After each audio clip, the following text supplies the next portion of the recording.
The icy howl didn't come from the wind. It came from hundreds of them. Elder Borislav felt the tremor in the ice and the metallic scent of danger, even without being able to see the approaching horde.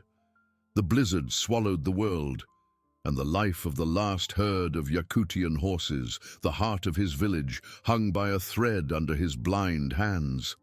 The air cut like blades, and every vibration in the ground was a step closer to annihilation.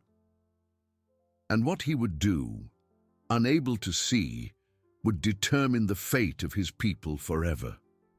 The decision, though invisible to the eyes, formed like an ice crystal in Borislav's heart. He couldn't see the danger, but he felt it with every fiber of his being, a macabre orchestra of distant howls and the crunch of snow under small, numerous paws. The fate of Oymyakon, of his people, rested on his shoulders, bent by time but firm with experience. He raised his head, his face marked by wind and wisdom, and an almost inaudible murmur escaped his cracked lips. "Let's go." Beside him, Anya, a young shepherdess of only 18 winters, felt a shiver that didn't come from the cold. Her wide eyes sought the elder's figure. She had grown up hearing the legends of Borislav, the blind man who saw further, but now, confronted with 500 hungry wolverines and a storm that swallowed the world, her faith wavered. Her older brother, Dmitri, a robust and taciturn man, tightened his grip on his staff, his knuckles white. He trusted Borislav, but the threat was unprecedented. Borislav extended his hand to feel the air, the wind's direction, the texture of the snowflakes dancing in his palm. His hearing, sharp as a blade, caught the wolverine's howls, the horses' heartbeats, the rustle of manes in the wind, the contained panic in their snorts. He touched the flank of one of the Yakutian horses, a strong and loyal mare, and with a gentle touch transmitted an unexpected calm. The mare whinnied softly, a sound of recognition, and began to move. "Follow me," Borislav said, his voice deep and serene, cutting through the storm's roar. He felt the way. Each step was a reading of the terrain, the snow's density, the subtle slope of the ice, the distant vibration indicating the predator's approach. His feet were his eyes, his ears, his compass. The herd, accustomed to his calming presence, began to group together, following the elder's slow but steady pace. The herders, Anya, Dmitri, and 3 others, formed a protective semicircle around the horses, their hearts beating in unison with fear and hope. The blizzard tightened its grip. Coin-sized snowflakes whipped through the air, reducing visibility to almost zero. For Borislav, the world gained new dimensions. He felt the acrid scent of the wolverines intensify, an unmistakable odor of earth and wildness. They were closer. Panic threatened to overwhelm the herders, but Borislav's unwavering calm, even in the face of the invisible, soothed their spirits. He was the anchor in a sea of ice and fury. Anya watched the elder, his thin, wrinkled fingers barely touching the ground, yet guiding with astonishing precision. He neither stumbled nor hesitated. It was as if the earth whispered its secrets to him. With every meter, the distance between life and annihilation diminished. Borislav knew he could not fail. The life of his village depended on every step, on every heartbeat of the horses, on his ability to see the path to salvation in the storm's white fury. He was the guardian of an ancestral promise, and that weight was his truest guide. The wind howled, a demented symphony that seemed to tear the very fabric of the air. Borislav felt the cold in his bones, but it was the heat of urgency that propelled him. The vibrations in the ice, once distant, now resonated like war drums beneath his feet. The wolverines were mere meters away, an invisible yet palpable presence, exuding a metallic scent of danger and a primal hunger that chilled the soul.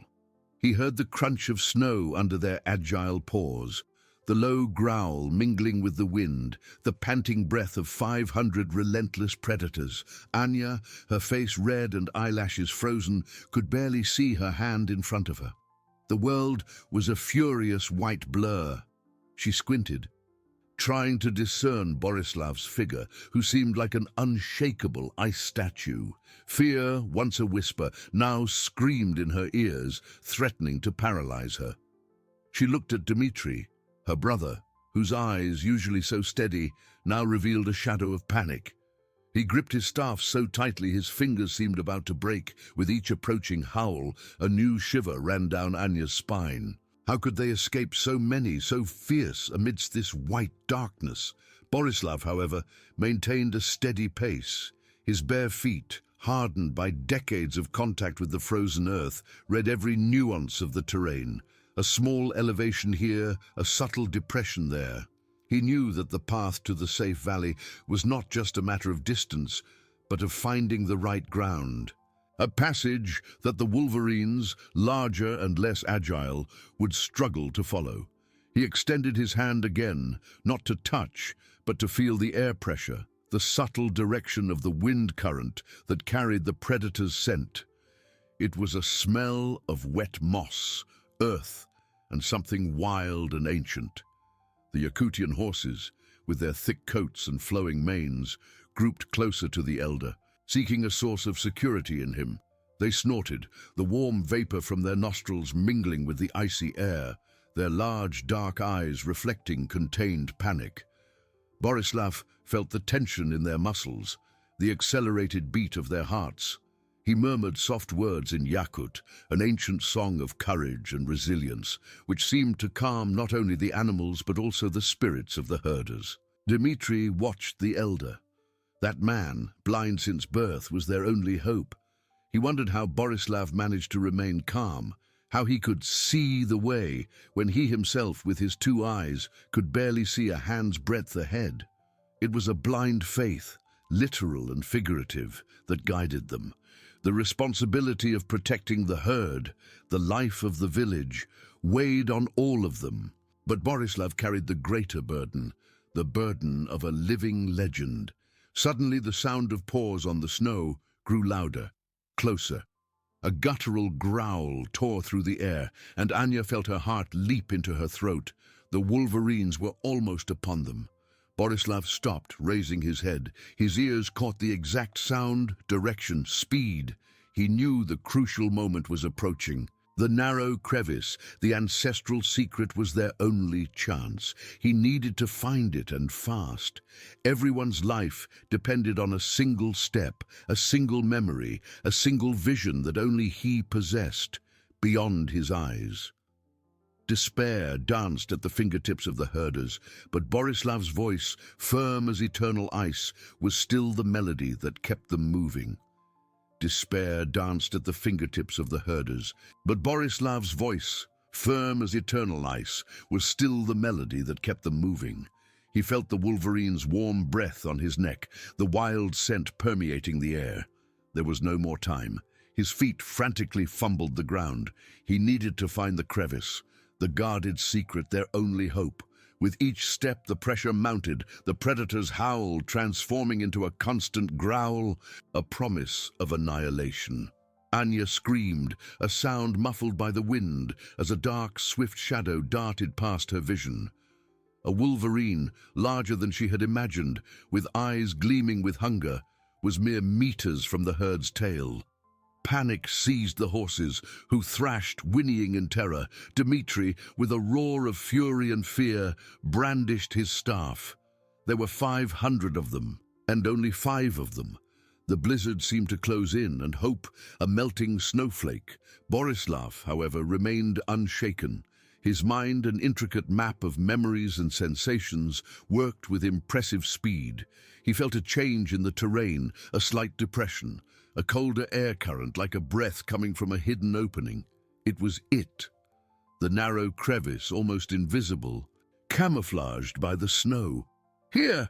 His voice exploded, a guttural cry. He forcefully pushed the lead mare's flank, directing her towards the opening.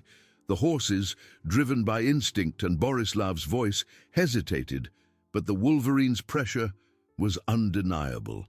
One by one, with difficulty, they began to squeeze through the crevice. their coats brushing against the ice and rock walls.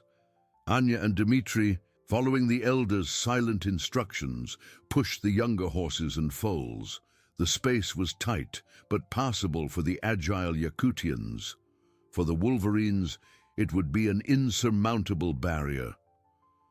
Borislav felt the last horse's tail disappear into the crevice.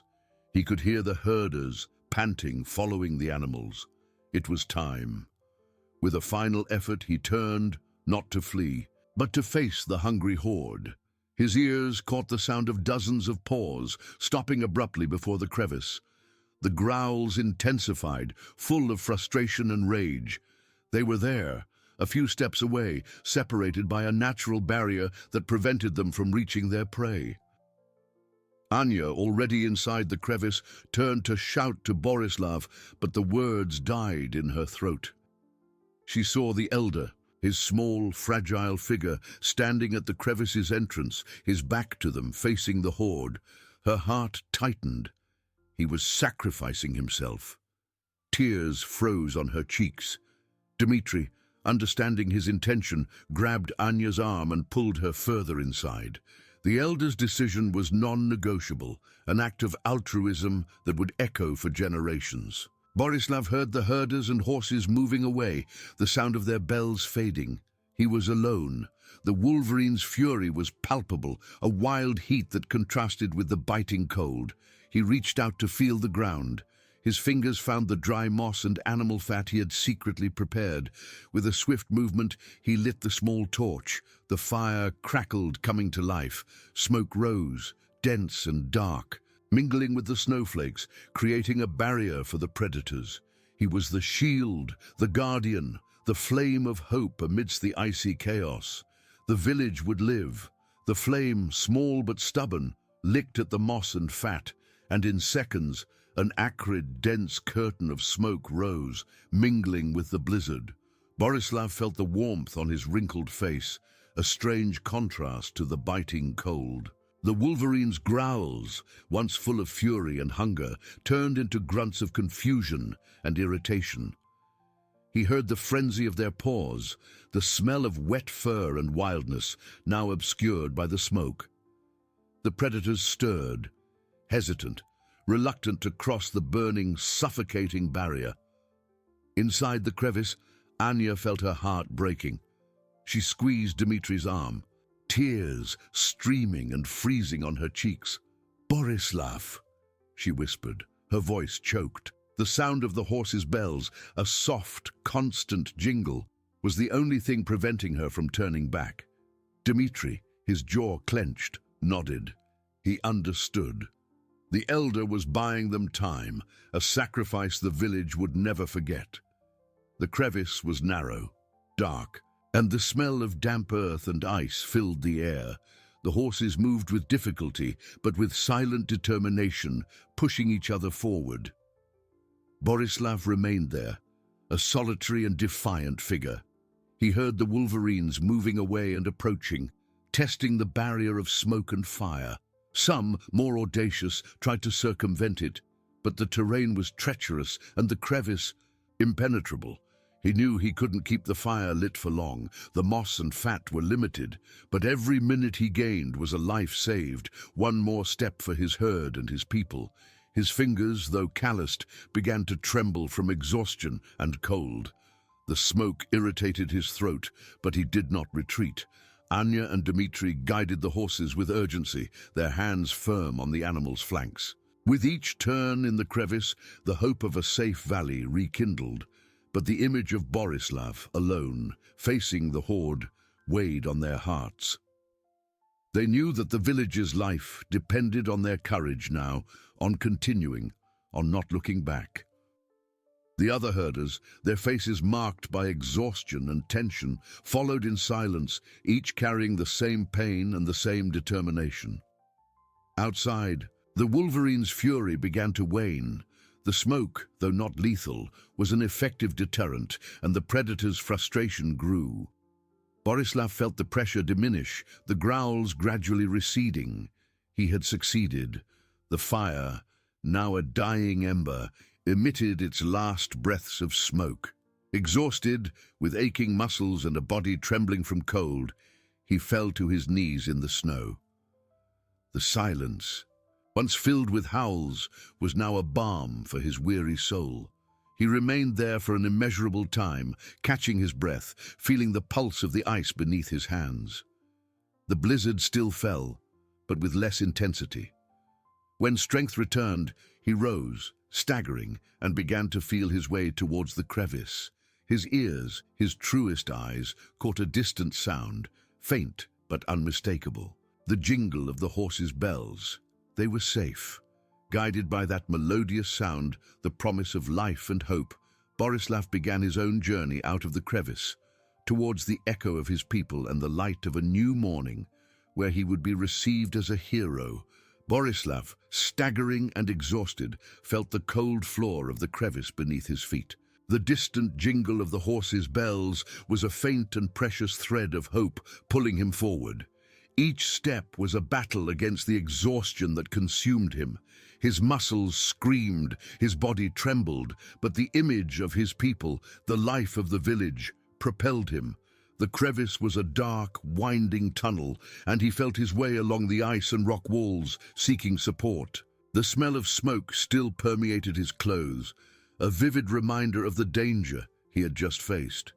He didn't know how much time had passed, but the wolverine's silence was the greatest reward.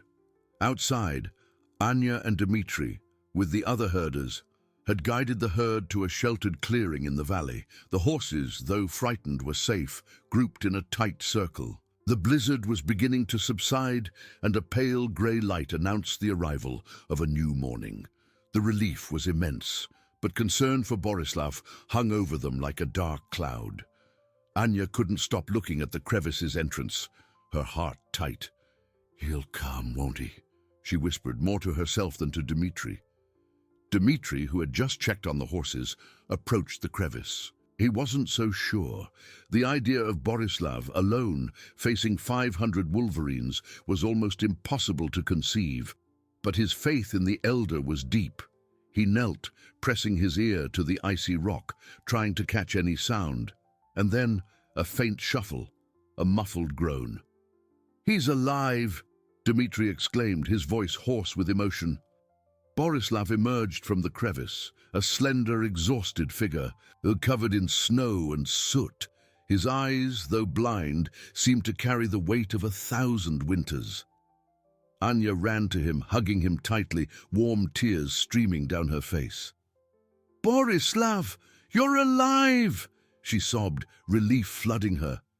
The elder returned the embrace, feeling the young woman's warmth, proof that his sacrifice had not been in vain. Dmitri approached, placing a heavy hand on the elder's shoulder. "You saved us, Borislav. You saved everyone." The other herders gathered, their faces marked by admiration and gratitude. They had witnessed a miracle. The herd, the life of Oymyakon, was safe. Borislav, supported by Anya and Dmitri, felt the vital energy of his people. He nodded, a faint smile appearing on his cracked lips. "Are the horses well?" he asked, his voice a hoarse whisper. "They are, Elder, all of them." "Thanks to you," one of the herders replied, his voice choked. The news would spread like wildfire through the village. The blind elder, who saw with his soul, had defied death and nature's fury. The journey back to the village was slow, but filled with new hope. The herders, now with lighter hearts, guided the horses. And Borislav, supported by Anya and Dmitri, walked with silent dignity. The sun, still weak, began to rise on the horizon, painting the sky in shades of pink and gold. The blizzard had ceased, leaving behind a pure white mantle. With each step, Borislav's legend grew, woven into the hearts of his people.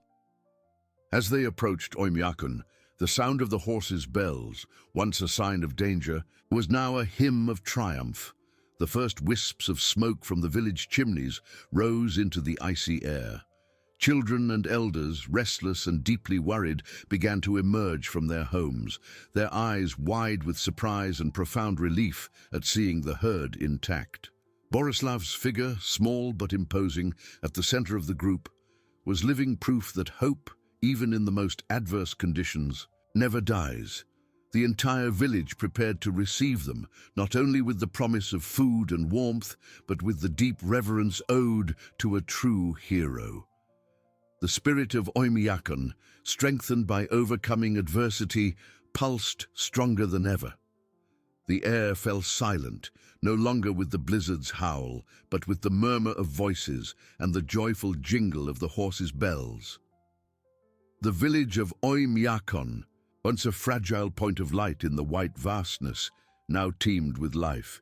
Children, their faces rosy from the cold and eyes wide with admiration, ran to greet the herd. The elders, tears of relief streaming down their wrinkled cheeks, reached out to touch the horses, as if to ensure they were real. Borislav, supported by Anya and Dmitri, felt the warmth of the reception. It was a warmth that penetrated his tired bones, a balm for his soul. He heard murmurs of gratitude, sobs of relief, the contained joy that exploded in every embrace. Anya, her face still wet with frozen tears, did not let go of the elder's arm. Her eyes, once full of panic, now shone with deep reverence. "You are a miracle, Borislav," she whispered, her voice choked. Dmitri, in turn, squeezed the elder's shoulder, a gesture of respect worth more than 1,000 words. The herd, though exhausted, seemed to feel the village's energy. The horses snorted softly, allowing the children to touch them, their thick coats still speckled with snow. They were the life, the hope, the future of Oymyakon, and they had returned. The journey back to the stables was a slow, triumphant procession. Borislav, though exhausted, felt each step as a victory. He heard the herders discussing where the horses would be sheltered, the priority of feeding the youngest and the oldest. The organization, the cooperation, the unity of his people was the true reward. Upon reaching the stables, work began immediately. Fresh hay was spread, warm water prepared, and each horse was carefully inspected. Anya and Dmitri worked tirelessly, their hands agile and experienced. Borislav sat on a wooden bench, the familiar scent of hay and animals filling his senses. He heard the horses chewing, the herders' murmurs, life returning to its rhythm. But as the initial euphoria began to subside, a different silence settled among the herders. Anya, inspecting the led mare, the same one Borislav had touched at the start of the journey, felt something strange. Its coat, once so dense and shiny, seemed dull in places. The mare, usually robust, was thinner than she should be, and her eyes, though calm, showed deep fatigue. She ran her hand along the animal's flank and felt a subtle tremor, not from cold, but from weakness. Dmitri, examining a foal, frowned. The small animal was panting, and a dry cough escaped its throat. He touched the foal's forehead and felt a worrying warmth. The murmurs began. "This one has a fever," said a herder. "Mine has cracked hooves from the ice," another commented. The joy of salvation began to mix with a new apprehension. The blizzard, the relentless pursuit, the extreme hunger and cold had left their marks. These were not visible battle wounds, but a deep exhaustion, a vulnerability that threatened the herd's health in a more insidious way. Borislav, even without seeing, felt the change in the air, the returning tension. He heard the worried sighs, the low comments. The vibration of hope that had filled the village began to be replaced by a new wave of fear. The danger had not completely passed. The herd was saved from the wolverines, yes, but now faced an invisible enemy, the fragility of their own bodies, the shadow of a disease that could decimate what remained. The turning point had arrived, not as a howl of predators, but as a whisper of concern, a silent challenge that would require a different wisdom, a cure that went beyond courage. The vibration of hope that had filled the village began to be replaced by a new wave of fear. The danger had not completely passed. The herd was saved from the wolverines, yes, but now faced an invisible enemy, the fragility of their own bodies, the shadow of a disease that could decimate what remained. The turning point had arrived, not as a howl of predators, but as a whisper of concern, a silent challenge that would require a different wisdom, a cure that went beyond courage. Borislav, sitting on the bench, felt the air thicken with apprehension. The murmurs, once of gratitude, now carried a tone of urgency and unease. He heard the dry cough of a foal, the heavy drag of a hoof that didn't rest well on the ground. His nose, sharpened by lack of sight, caught a subtle, bitter scent, different from the healthy smell of hay and animal. It was the smell of sickness, of weakness setting in. Anya, her heart heavy, knelt beside the lead mare. The dull coat, the subtle tremor beneath her hand, confirmed her worst fears. The mare's eyes, which once reflected ancestral strength, now showed a worrying lassitude. She felt the animal's forehead, warm and damp, and a knot formed in her throat. It wasn't just a horse. It was the herd's matriarch, the village's spirit. Dmitri, with a somber expression, called the other herders. "We need to act. This cough isn't normal, and the hooves, they're worse than I thought." He pointed to a young horse that could barely stand, its thin legs trembling. The euphoria of salvation dissipated, replaced by the harsh reality of the escape's consequences. The herders, whose faces had lit up with the herd's arrival, now bore wrinkles of concern.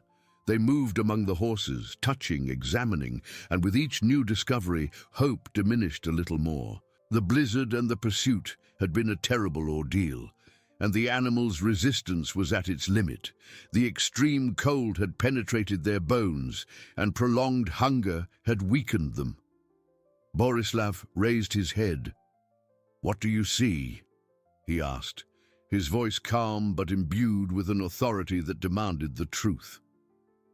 Anya approached, her voice choked. "Elder, many are weak, some with fever, others with coughs. The hooves of several are cracked, exposed to the cold." She described the symptoms with painful precision, each word a blow to the elder's heart. Dmitri added, "The youngest foal, Koryak's son, is very ill. He can barely breathe."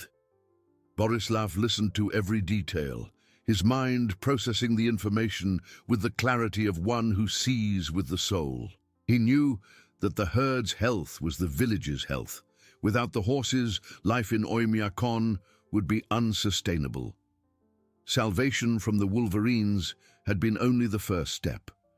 Now came the more subtle, yet equally deadly challenge.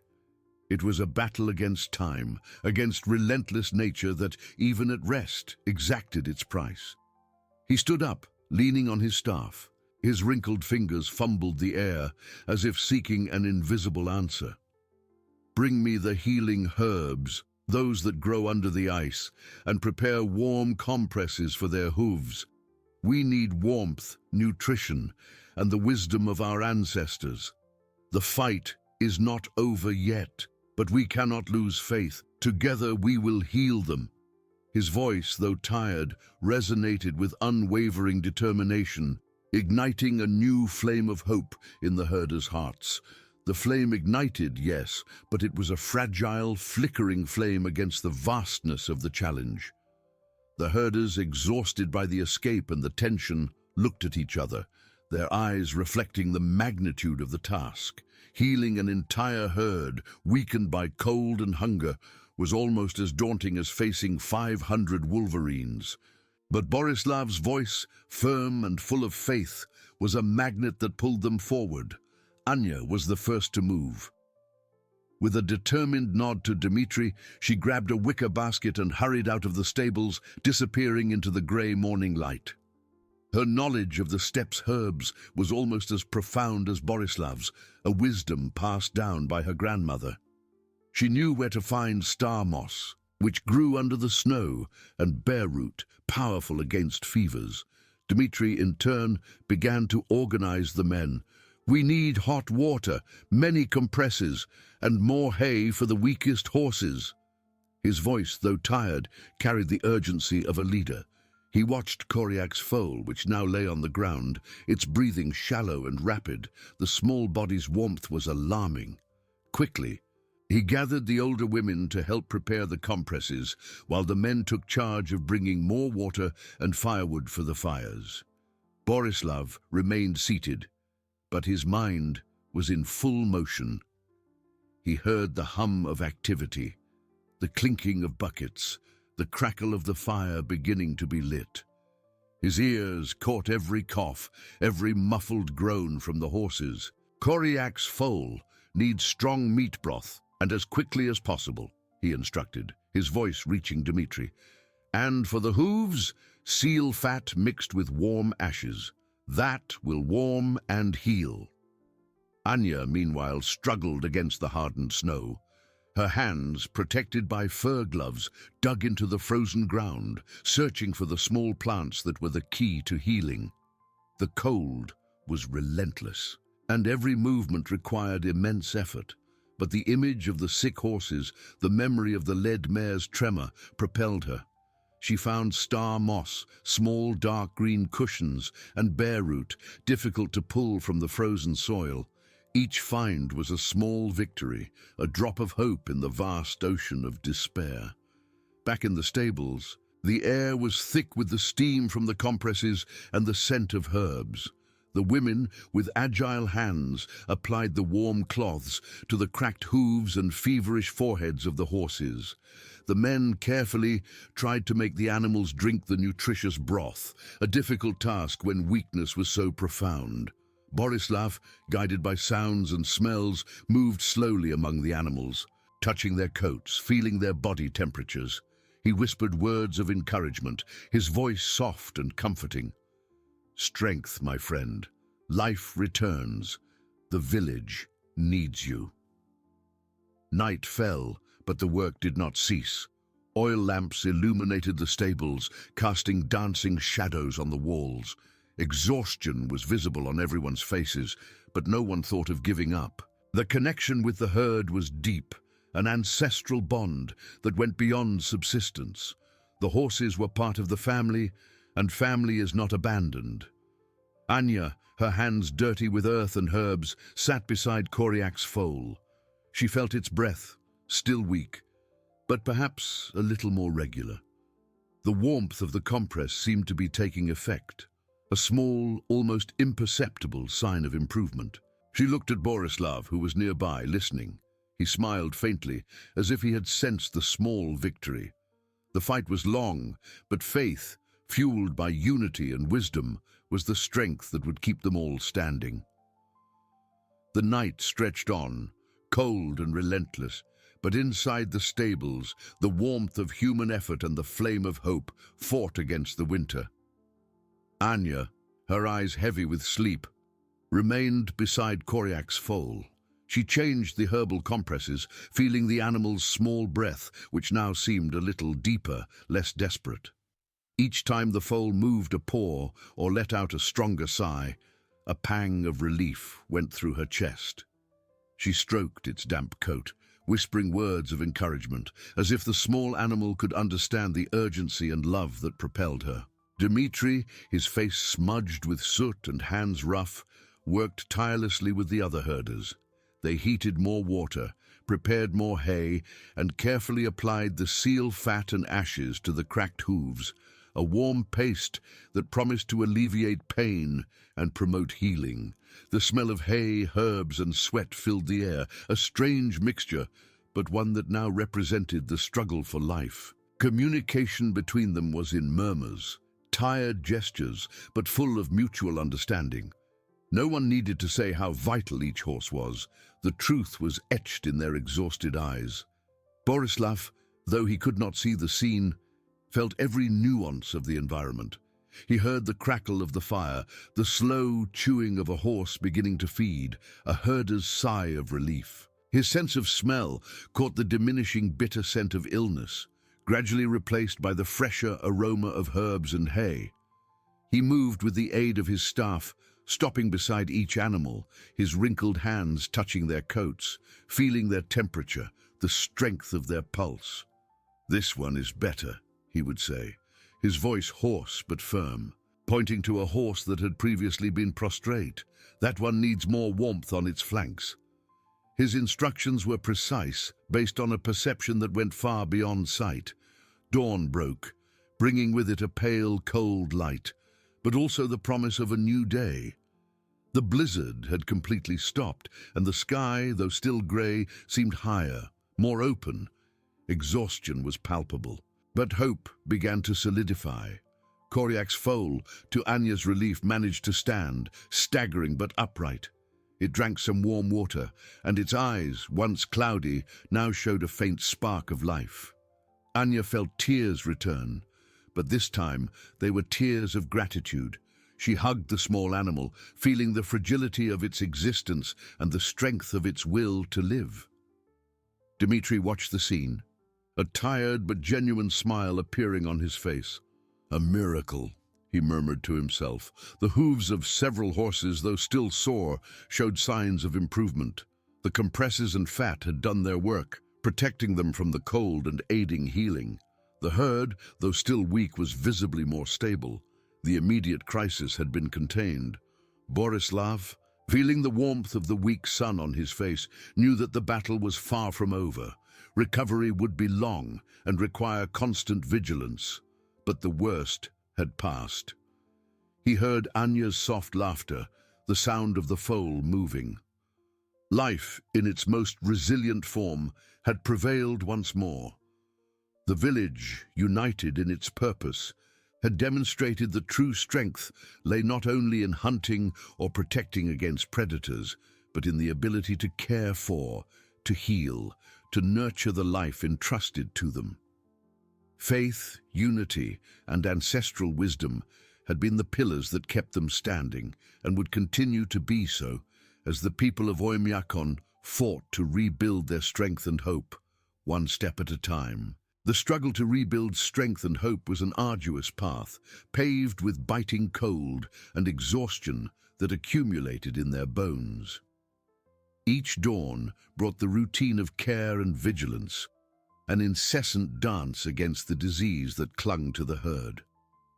Borislav, though the weak sun touched his face, felt the weight of time and the urgency in every breath of the horses. In the stables, his presence was a beacon of determination. His ears caught subtle variations in sounds, the vigorous chewing of a recovering horse, the persistent groan of another struggling, the cough that, less frequent, echoed in the icy air. Anya, with calloused hands and attentive eyes, became Borislav's shadow. She applied compresses, mixed herbs with instinctive precision, and fed weak foals with nutritious broth. Some days, discouragement swallowed her. A foal that seemed to improve would suddenly worsen, or an older horse would refuse to eat, its dull eyes reflecting pain. In these moments, Anya felt her heart tighten, and the sight of the horses, once majestic, now fragile, seemed an unbearable burden. But then she would look at Borislav, at the unwavering calm on his blind face, and find new strength. He never doubted, never yielded to despair. Dmitri, with his usual robustness, organized the herders. He ensured abundant firewood, that hot water was always available, and that the stables were kept clean and dry, a constant challenge against dampness and cold. He was the practical backbone of the operation, his orders clear and his presence strong, even when fatigue bent him. "We cannot fail them now," he repeated, his eyes sweeping over the herd with a mixture of concern and pride. The entire village mobilized, older women preparing broths and herbal teas, children helping to carry hay, each contributing what they could.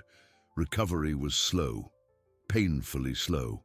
Weeks turned into a month, and winter seemed to refuse to yield. Some horses, the weakest, succumbed to the illness, and each loss was felt as collective mourning, a cruel reminder of life's fragility. Anya wept in silence for each one, feeling the pain of loss as if it were a member of her own family. Borislav, sensing an animal's absence, nodded, his expression inscrutable, but his lips moved in silent prayers. "Nature is relentless," he would tell Anya, "but life finds a way. We are that way for them." Despite the losses, most of the herd showed signs of improvement. Their hooves, once cracked, began to heal. The cough diminished, and the fever slowly subsided, replaced by a healthier warmth. Koryak's foal, the most concerning, now timidly ran and played with other foals, its movements still clumsy, but full of renewed energy. Anya watched him with a smile that lit up her tired face, a small victory that was worth all the effort. Borislav, touching the coat of a recovered horse, felt strength return, the vibration of life pulsing beneath his fingers. He knew that the danger of illness had not disappeared. Winter was still long and vigilance constant. But the unity of his people, their unwavering resilience in the face of adversity, had once again prevailed. The herd, though smaller and marked by the ordeal, was rising again, and with it, Oymyakun's hope flourished anew, a silent testament that true healing came not only from herbs, but from the love and dedication of a people who refused to give up. However, the persistence of winter, which stretched for over 4 months with unusual ferocity, began to exact an even higher toll. Hay reserves, carefully rationed, dwindled dangerously. Firewood, once abundant, now required longer and riskier expeditions, and the men returned with frozen hands and faces, discouragement weighing on their shoulders.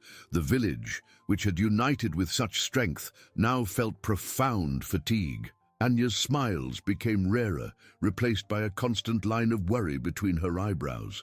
She saw the tiredness in Dmitri's eyes, the subtle thinness in the children's faces. Koryak's foal, though recovered, was no longer enough to sustain everyone's faith. One night, as a snowstorm howled outside, threatening to collapse the fragile stables, Anya sat beside Borislav, her face hidden in her hands. "Elder," she whispered, her voice choked, "I fear we won't endure. The hay is almost gone. The horses need more, but there's nowhere left to get it. The men are exhausted, and the cold never yields." She raised her tear-filled eyes. "What if all we've done is in vain? What if nature is stronger than our will?"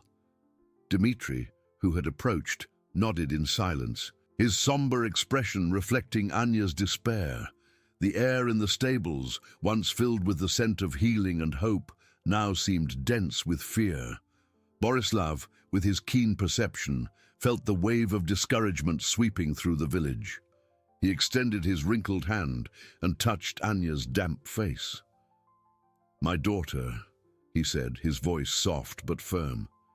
"Nature is strong, yes, but human will, when united by love, is a force that moves mountains of ice. It is not hay that keeps us alive, but faith in our purpose." He stood up, leaning on his staff, and his voice, though low, resonated with a clarity that cut through the wind's howl. "Our ancestors taught us that in the deepest darkness, the light of hope must be lit by ourselves. We will not give up. Not now, not ever." Borislav remained there, his voice still echoing in the icy air of the stables, even after the words died out. Anya and Dmitri, though exhausted and carrying the weight of months of struggle, felt an electric current run through their bodies.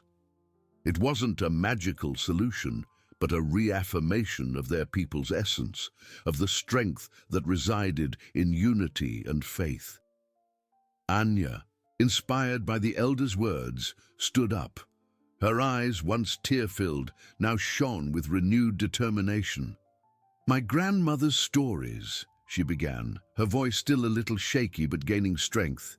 She spoke of a hidden valley beyond the Blackstone Hills, where the wind accumulated dry grass in deep crevices, protecting it from the heaviest snow. She said it was a place of last resort, for when winter refused to leave. Dmitri, listening intently, frowned. "The Blackstone Hills. That's a dangerous journey, Anya. And the snow there is deep. Many have tried and returned empty-handed." But never with the urgency we have now. Borislav interjected, his voice calm and thoughtful.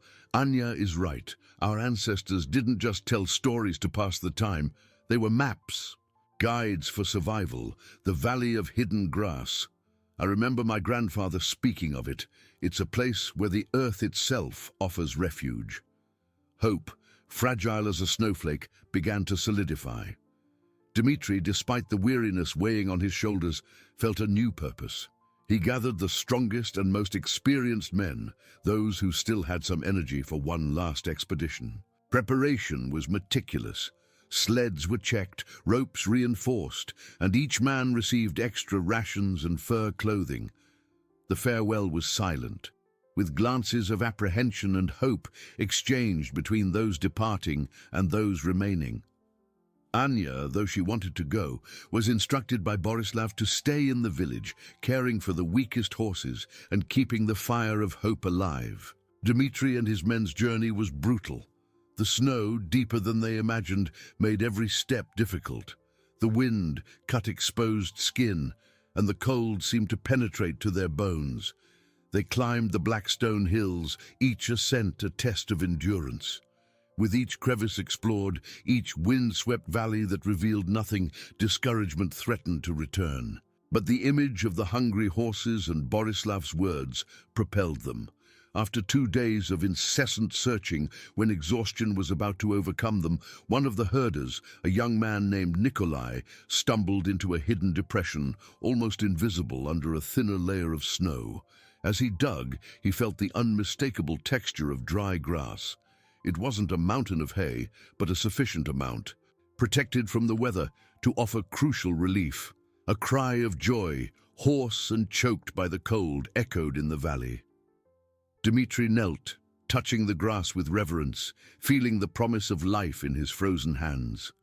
The return was slower, the sleds heavy with the newly discovered hay. But the weight was light compared to the joy and relief they felt. When they spotted the village lights in the distance, a wave of emotion swept through the group. Anya, who had been waiting anxiously, ran to meet them, her eyes fixed on the sleds. Upon seeing the grass, tears of gratitude rolled down her face. Borislav, guided by the sounds of their arrival and the murmurs of relief, stood at the entrance to the stables. He extended his hand to touch the hay. Feeling its rough, dry texture, a gentle smile of deep satisfaction lit up his wrinkled face. Faith found its way, he whispered, his voice full of emotion. The hay was distributed immediately. The horses, with hungry eyes, began to chew vigorously. The sound of chewing, once rare and faint, now filled the stables with a melody of renewed life. Energy, slowly but surely, began to return to the animals. Koryak's foal, which had staggered days before, now ate with surprising vigor. The village, once plunged into despair, felt the flame of hope burn stronger than ever. Winter's persistence was still a reality, but the discovery of hay, guided by ancestral wisdom and the courage of a united people, had turned the tide. Life, once again, proved its resilience.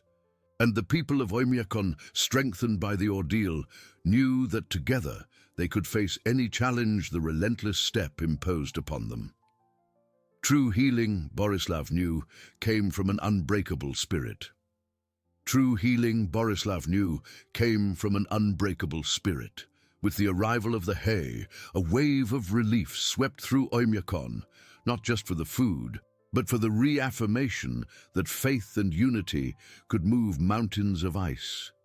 The days that followed were of gradual recovery, a silent rebirth that spread through the stables and the village homes. The horses, once thin and apathetic, began to regain the sparkle in their eyes. The hay, with its fresh and nutritious aroma, was a balm for their exhausted bodies.